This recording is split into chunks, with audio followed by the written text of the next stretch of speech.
Da. Ia dă-mă telefonul în coamă. Alo, Dan? Da? Ia zi-mi tu mie, măi, cum îți permiți tu să-i faci fetei mele așa ceva, mă? Ce fete, ce stai, cum, ce s-a întâmplat, care fac? Zim, ești prieten cu fata mea, măi. Așa. Ca ce chestii îți permiți tu Așa. să-i faci ei tot felul de porcării și-au apucat-o... Ce porcării, ce...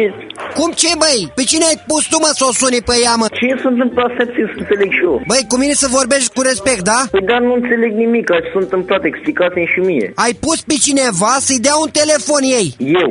Da. Și ce telefon, ce s-a spus, ce... Cum, nu știi? Nu știu. Ai trimis un mail Așa. ca să o suni cineva, să se dea drept altcineva, ca să vadă dacă ești tu, drag ei. Eu? Băi, Cictin, ești băut? Nu sunt băut, dar am rămas uimit.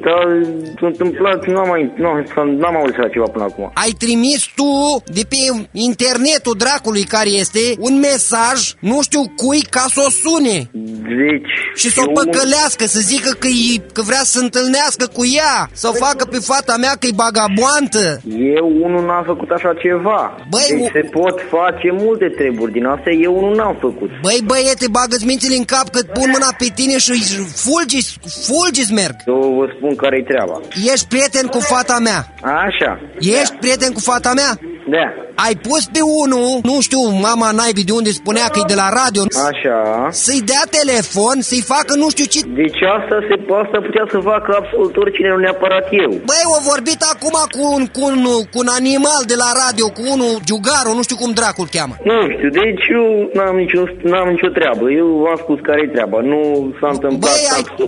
Băi, ai trimis tu de la vreun calculator să-i facă ei o păcăleală de asta de la nu știu ce radio? Înțelegeți că nu? Dau în judecată și pe tine și pe toată lumea, că nu-mi băgați mie fata în criză de calciu, băi!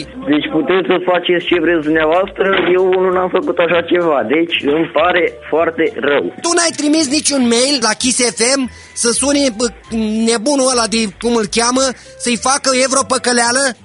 Nu. N-ai trimis? Nu. Te juri tu să te crezi, să scrapi ochii, să nebunești. Ai trimis? S-a trimis. Cine a trimis?